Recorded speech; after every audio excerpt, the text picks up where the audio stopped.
this season are built and maintained. Darrell is the owner this year, and this team has looked sharp right out of the blocks. Well, we've got a pretty sharp half hour of Inside Winston Cup Racing, and here's what's coming up.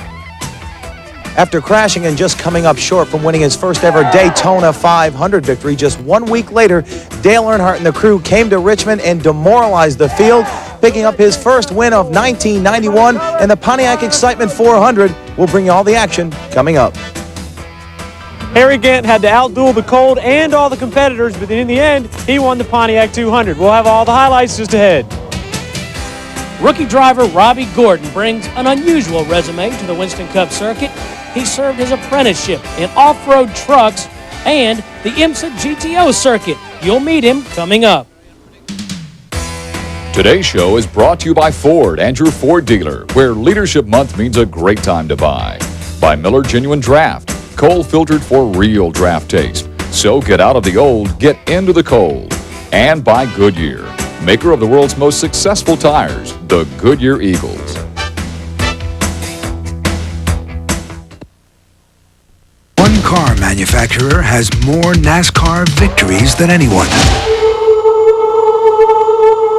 Winning over 350 NASCAR races, over 4 decades of racing.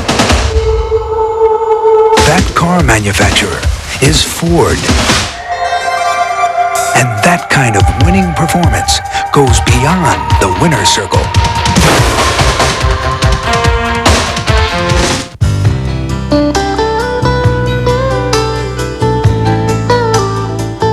All of these championship-winning drivers have one thing in common: Goodyear Racing Eagles. The race-winning technology that's found in the Goodyear Racing Eagles can also be found in the world's best-selling line of high-performance street tires, Goodyear Eagle Street Radials. The champions know, and it's why we say the best tires in the world have Goodyear written all over them.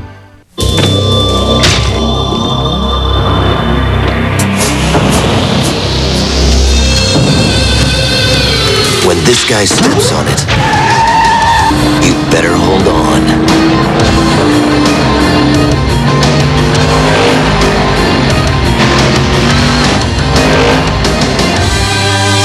Looks like Rusty's back in town. The Miller Genuine Draft Rusty Wallace stock car. It's tearing up tracks everywhere.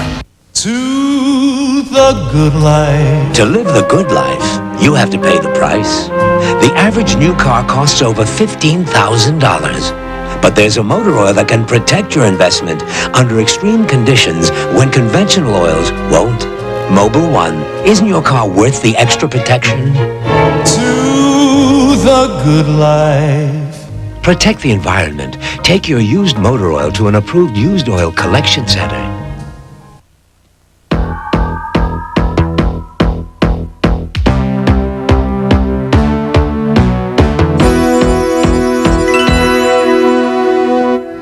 The pit road rules for 1991 have taken up much of the news so far in the early season. It was a little confusing at Daytona, and just before the Pontiac Excitement 400, Dick Beatty in the drivers' meeting made some announcements of some slight changes going into this race. Our Randy Pemberton was there, and he also has the highlights of the Pontiac Excitement 400. Pitting under the yellow today will be different from what it was at Daytona. What that means is this. If you change the right front tire, if it is flat, you come in and change it. You can do that and go back out. There's no penalty. But if you are a odd or if you are even on the laps that you are scheduled to pit under the new rule, you will come in and you will change both sides tires on the same side that you took the tire or removed the tire from. This rule will be in effect until the 25 laps or less remains in the event.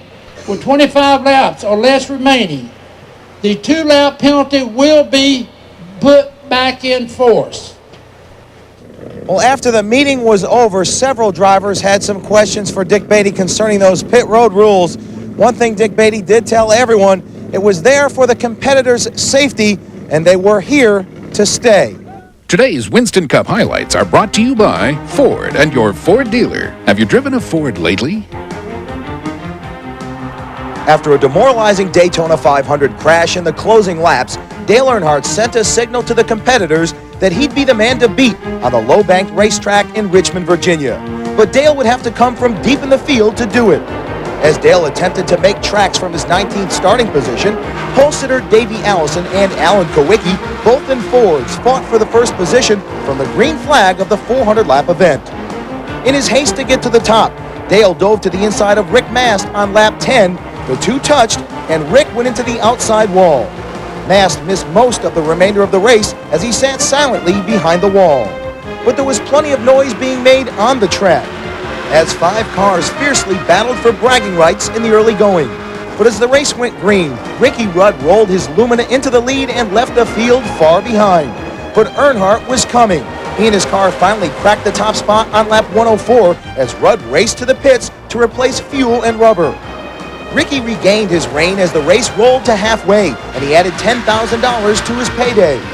Pit road rules forbidding fresh rubber under caution came into play as a cluster of caution flags flew, including this one for Jimmy Spencer on lap 240, then Kyle Petty on 248, and a big wreck for Joe Ruttman, Bobby Hamilton, and Derek Cope, as the teams tested the time that they could take on their tires.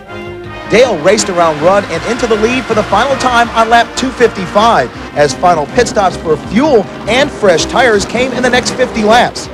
But a challenge for the win became evident only after Brett Bodine was bumped out of the hunt by Huck Strickland on lap 394. The race went green with Rudd gunning for Dale and his first oval track win in over 2 years. But unable to get the friction off of turn 4, Ricky ran second as Dale earned his 49th career victory. Our car worked pretty good. It was a little loose at first. We adjusted for it. The car got better. I was real good there at the end, and then they threw that caution when Brent hit the wall. That was a bad deal there, and luckily he didn't get hurt. But Ricky got me a little loose on the restart there on the white flag, and got under me, and we raced him for that last lap. So it was a good race there at the end for the fans. It was race clean, too. He did put a move on you, but what was it going into turn 3 that he couldn't hang down? Well, he did race me clean, and it was really good. That's what I say, it was a good race, and I gave him room on the bottom, and I figured I could get a long straight shot off of 4 if I run high and turn quick, and I did, and that's where I beat him at.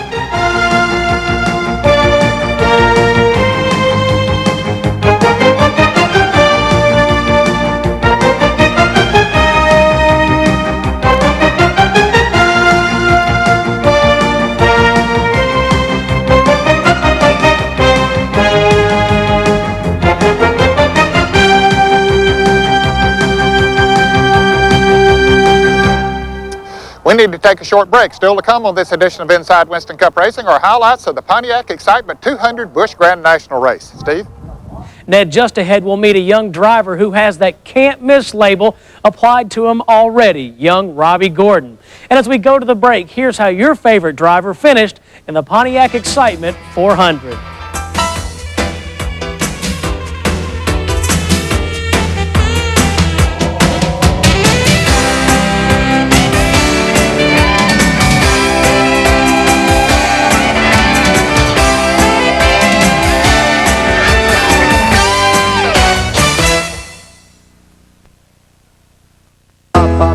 The year was 1957.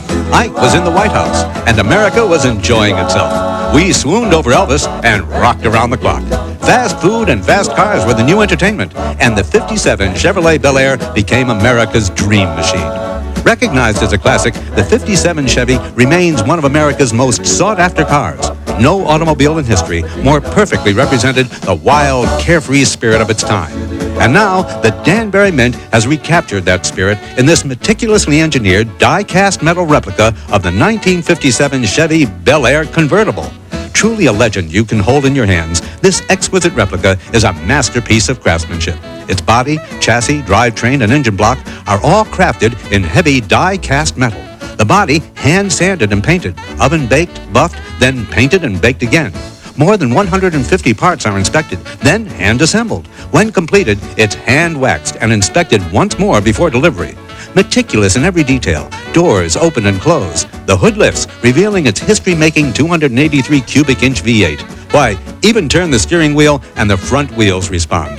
perfect in every detail, from its golden grille and headlamp eyebrows to its sweeping tail fins and backup lights. From the undercarriage, more authentic detail, right down to the spare tire well.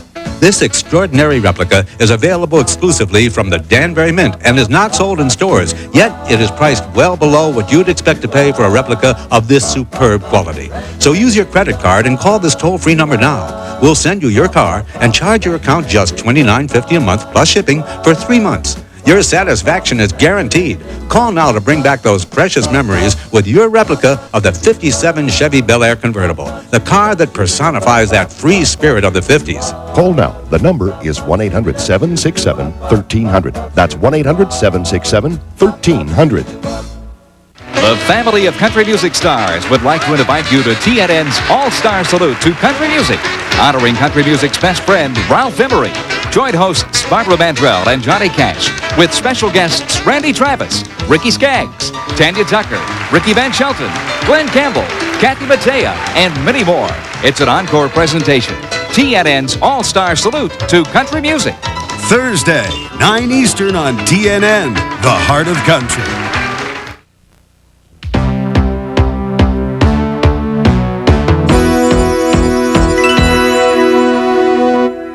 Every year, we see fresh new faces in the Winston Cup garage area.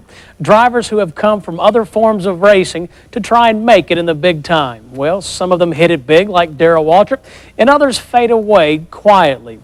One of the new faces this year is a young man who's turning a lot of heads, young Robby Gordon.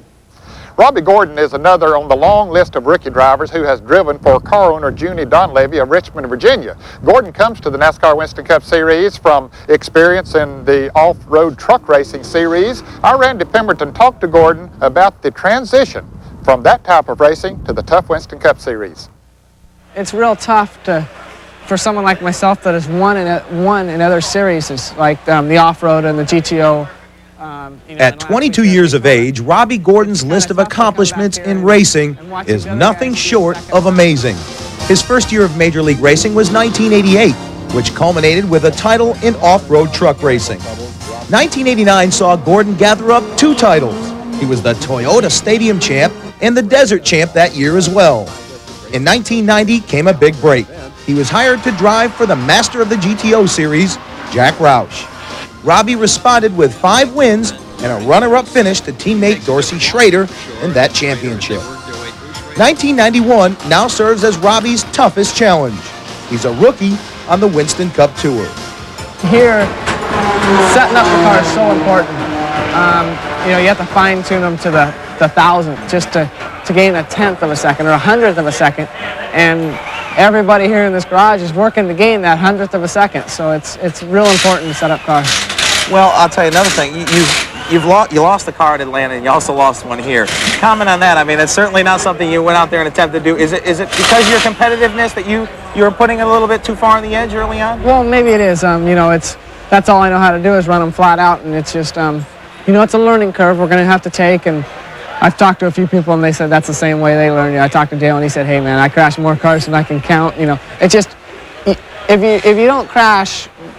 It's a bad way to say it, but it almost seems like you're not trying hard enough. Even though Robby did have his troubles prior to starting the Daytona 500, it was a major accomplishment to make the field. Robby, I guess it would be safe to say that this is probably the biggest race so far in your life to be into. Yeah, definitely. It's a neat opportunity that Ford Motor Company has arranged, and I'm just here having a great time. We're just going to sit back here and follow for a while and see what happens in front of us. Okay. Nerves at all?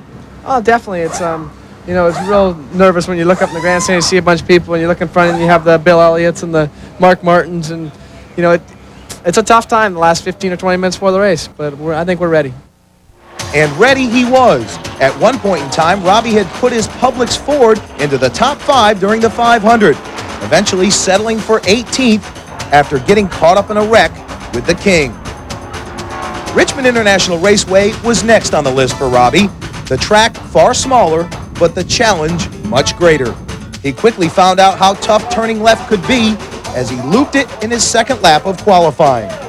Saturday's practice session seemed even more difficult.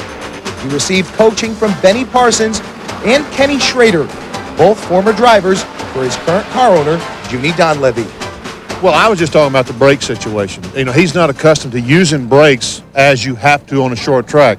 And every time he comes in, they're smoking. So what I said was, Robbie, when you go down the corner, you got to hit the brakes and think. Take the foot off the brake, set it on the floor. Robbie's got a lot of talent, and he's got a lot of desire. He wants to go fast. He wants to go fast all the time. And this place right here, Richmond, you kind of got to baby that throttle coming off turns. It's real easy to get in trouble here. So just got to get him calmed down and let him know he knows that more throttle make it go faster, but we got to teach him about when to roll out of the throttle. But he'll make it. Robbie applied all the factors that he learned through Benny Parsons and Kenny Schrader. Unfortunately, he went out right after that, spun the car, but one thing for sure, Robby Gordon was trying as hard as he could. That slide flat-sided 4 tires and slightly bruised his ego, but it didn't dampen his determination. He stepped back and let Kenny show him the way around.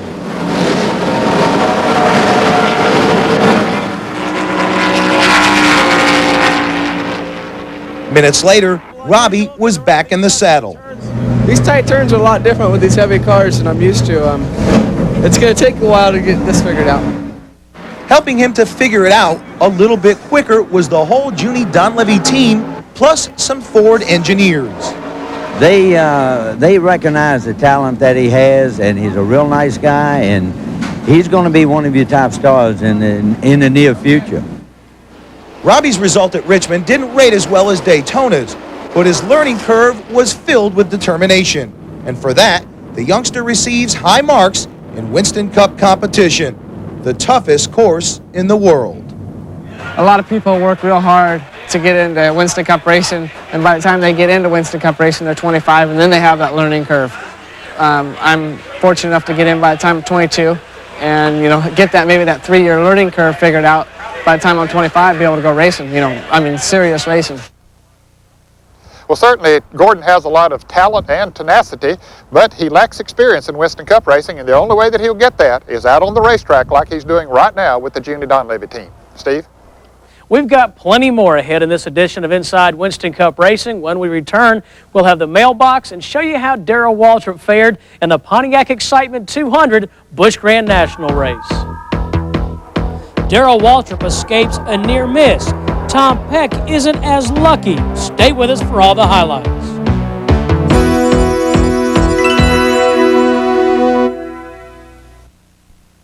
Fact: the full-size Ford pickup has more repeat buyers than any other pickup.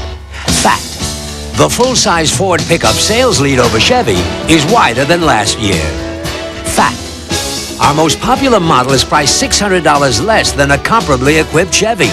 Call it leadership, call it winning, call it anything you want. The simple fact is, Ford is #1. Save now during Leadership Month at your Ford dealer. Where can you go on Goodyear Wrangler radials?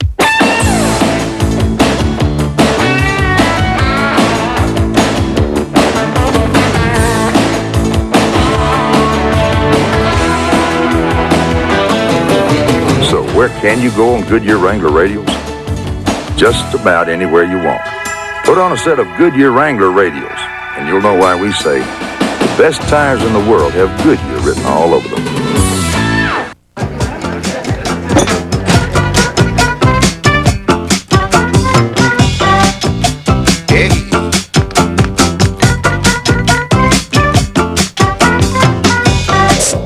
Cold filtered Miller Genuine Draft. For those who've discovered its real draft taste, the world is a very cool place.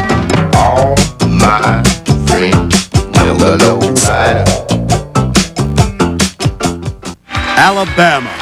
The boys from Fort Payne have done it all, recording chart-topping hits for more than a decade, winning dozens of country's highest awards, and they're still making the music fans love to hear. Oh, play me some mountain music, everybody, like Grandma and Grandpa used to play. Spend an evening with Alabama and Friends on Nashville Now. Monday, 9 Eastern on TNN, the Nashville Network. Today's hottest stars and shows are on TNN, the #1 source for country music, entertainment, and information. If you'd like to know about our programs or guest lineups, Call TNN Viewer Services, 615-883-7000. For tickets, call Opryland Customer Service, 615-889-6611. Last year, Kyle Petty absolutely dominated the Goodwrench 500 in Rockingham, North Carolina. Next week here on Inside Winston Cup Racing, we'll see if he can repeat his winning form at the Rock. And the Busch Grand National Circuit also travels to Rockingham for the Goodwrench 200. Ricky Rudd has been strong in the Tide Chevy in the beginning part of the 91 season, and it's in part due to his dedication to stay physically fit. We'll have that story and more next week. The Busch Grand National Tour raced at the Richmond International Raceway in the Pontiac Excitement 200 last weekend. Now, since that track was changed from a flat half-mile into a banked three-quarter-mile oval, Turn 1 has been the hot spot. It takes a lot of finesse to go in there and come out in one piece. How about this year, Ned? Well, Steve, the major action this time was in Turn 2 and Turn 4. Now, the Pontiac Excitement 200 provided a lot of excitement for the fans. Dan Kenyon has the highlights. The Goodies 300 at Daytona looked more like a demolition derby with several major crashes. Jeff Burton got caught up in one in the first lap, brought his car back out, and eventually finished 24th. Here in Richmond, he's on the pole. How important was it for that turnaround for you, Jeff? Well, it's real important because the team had worked real hard to get the car ready for Daytona as well as Richmond, and to come to Richmond and sit on the pole after such a disappointing start at Daytona, it really does do a lot for the team. Jeff Burton led the field of 35 to the green flag, but by the end of the first lap, Jimmy Hensley had taken the lead. Hensley held this spot until lap 67 when the man in black, Dale Earnhardt, made his presence known and took the point for the next 24 laps. Pole sitter Jeff Burton lost control of his car on lap 72 in turn 2 and ended what started to be a great run. Harry Gant, Davey Allison, and Dale Earnhardt would then exchange the lead on 3 consecutive laps before Davey would hold it for the next 19 circuits. On lap 120, Robert Presley's engine exploded, leaving a cover of white smoke around the entire track. When racing resumed, it would take only 3 laps for the action to get out of hand. Darrell Waltrip and Tom Peck touched in turn 4 and started this chain reaction pileup. Watch this impact again and you'll be amazed that there were no serious injuries, but Peck's Oldsmobile was destroyed. Quietly, Harry Gant was making his way to the front. Some of the best racing of the afternoon went on between Dale Earnhardt and Kenny Wallace. The two drivers would battle for second for many laps. This was the best battle because Harry Gant was in front to stay. He took the lead from Kenny Wallace on lap 158 and motored away from everyone. He took the next 42 laps and couldn't be touched as the Skoll Bandit Buick had the perfect setup.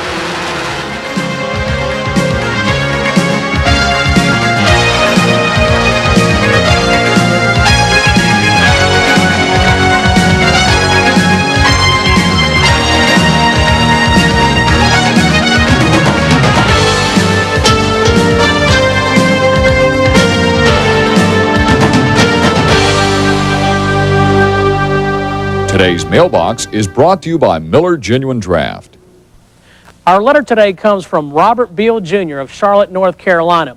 And Robert writes, I know that all NASCAR race car bodies are checked with templates during inspection. My understanding is no changes in the body contours are allowed. This means any Ford should be the same contour as any other Ford entered in the race. What purpose does a wind tunnel test have when no changes are allowed in the contour of the cars? Well, Robert, for that answer, we'll go to Greg Moore, who's the crew chief, and he works on the motors for the Motorcraft Thunderbirds that Morgan Shepherd drives. Well, Robert, the reason that NASCAR uses the templates, or templates as they may call them, is to keep the cars as close to stock configuration visually for the fans as they can. However, not all the templates regulate what we can do to the body. For instance, up here on the front air dam, there are no templates actually that restrict, other than the height of this part here, to what we can do to it. So when we go to the wind tunnel, we can change the downforce characteristics of the front quite dramatically by this movement. NASCAR doesn't require a measurement here, so we use it to whatever advantage we can in the wind tunnel. Thanks. If your question is used on the air, you'll receive a free IWCR cap and t-shirt from the new Pit Shop brochure, featuring top quality racing clothing, jewelry, and home video cassettes. If you'd like to receive a copy of the Pit Shop brochure, join the IWCR Sports Club. Or to place an order, call 1-800-692-7777. Remember, Sports Club members receive a full 10% discount on all Pit Shop purchases.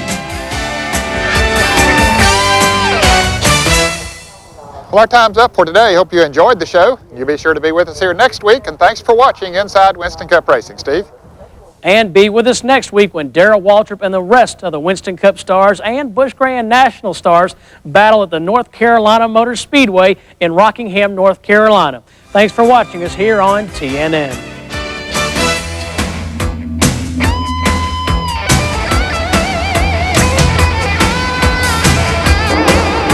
Today's show has been brought to you by Ford and your Ford dealer, where Leadership Month means a great time to buy. By Miller Genuine Draft, cold filtered for real draft taste. So get out of the old, get into the cold. And by Goodyear, maker of the world's most successful tires, the Goodyear Eagles. Communications for Inside Winston Cup Racing crew provided by Racing Radios, Forest Park, Georgia, the official communications of NASCAR. Transportation for Inside Winston Cup Racing provided by Fleetwood Enterprises, makers of a full line of excellent recreational vehicles. And by your Carolina Ford dealers. Nobody outsells Ford in the Carolinas. I'll try to just move it up here. This is the real.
This is TNN, the Nashville Network, the #1 source for country music, entertainment, and information.